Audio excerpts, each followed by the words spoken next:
You would like to limit the feed-in power of several Fronius inverters. We show you here how you can do that. This is also possible now with Fronius Gen 24, Inverter or Tauro inverters. Additionally, you can also add SnapINverters as slave inverters. In this video we explain now the commissioning steps.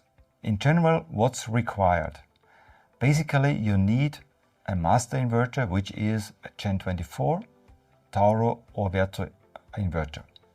This inverter has also the settings of the total feed-in limitation be done, which we will show you later on in this video. Also, a Fronius smart meter has to be connected on this master inverter because the master inverter has to know the feed-in power at the moment. Therefore, the Fronius smart meter is connected at the feed-in point of this PV system. The other inverters of your PV system, like Gen 24, Inverter, Tauro inverters or SnapINverters, can then be connected as slave inverters. We have here a maximum number of 19 additional inverters. Special settings are also required on these slave inverters. All inverters must first be put into operation and connected to the same network router. For the master inverter, check whether the latest software version is installed. This must be higher than 1.32. Now I'd like to start with the settings on the slave inverter. First, you connect to the web interface of the inverter with your laptop, with your smartphone, smart device, whatever. If you are logged in, also don't forget to enter the password for the technician. So you need to have the technician password for this inverter. Then you go to the point communication, and under the point communication you will find the Modbus settings. The last point here, the control secondary inverter via Modbus TCP has to be activated. All other settings are fine as standard, so you can leave them as they are set. Allow also the control is also be activated automatically. Then you can save the settings and Modbus TCP is activated. Second step, we go to the point safety and grid regulation, and we need also to set here the fallback scenario. Fallback scenario is the export limitation. So we set on the slave inverter also the power control of the total power limit of this system, of the entire system, where we have, for example, 10,000 watt PV power on this inverter. We activate here the export limit control soft limit, and then we set here the maximum grid feed-in power to 0 watt. Because in the fallback scenario, all slave inverters, if they lose the connection to the master inverter, must be limited down to 0. You can also then activate the inverter power to be reduced to 0% if the meter connection has been lost. Also, these settings have to be saved. The last point is I/O power management. On the I/O power management settings, you will find the controlling priorities. Here we need the I/O power limit as a first priority. You can change here the priority just by clicking on this I/O power limit and put them on the first position. Finally, also save the settings here.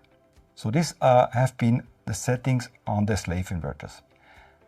If you have a SnapINverter, we have similar settings with a similar more or less meaning, but the settings are slightly different because the web interface looks a bit different, and therefore please have a look in the enclosed video where you can find also here the commissioning steps of the SnapINverter.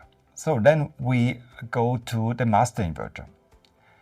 On the master inverters, we need to do following settings.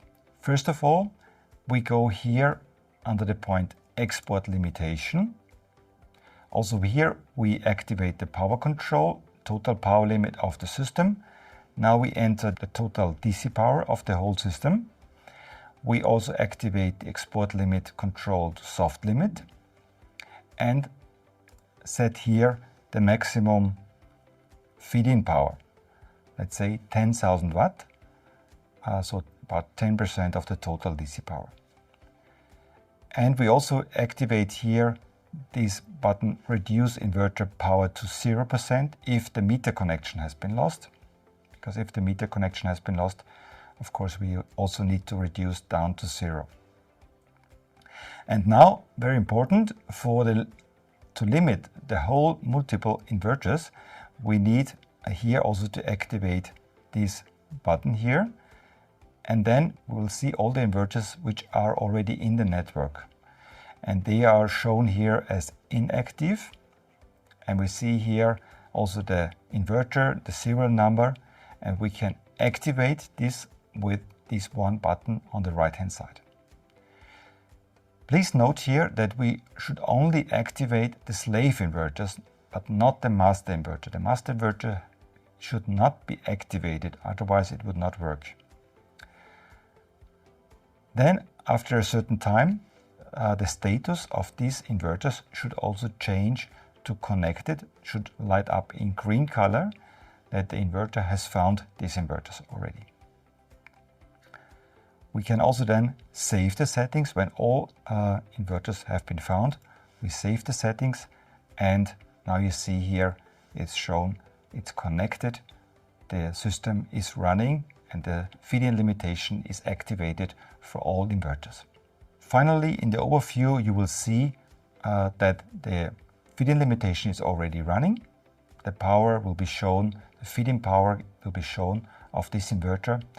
And for the total system, you would need to go to SolarWeb. In SolarWeb, you can add all inverters under the components. So data sources, add data sources. You will be able to add all inverters in this one PV system, in this one SolarWeb system. And then you can see in the bubble chart the power which is going to the grid.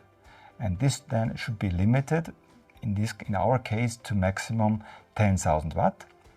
And the total power, PV power, can then be, of course, higher according to the consumption. Please note that these values will not be shown immediately. It will take a few seconds before you see the real value. So this can take 10 seconds or even a bit more to see what's the real feed-in power at the moment. So just wait a few seconds, and then you see if it's working properly, if the system settings are all correct and all be done in the right way. Good, these were all the settings for the feed-in limitation for several inverters. This was the video, and I hope this was all clear for you. Thank you.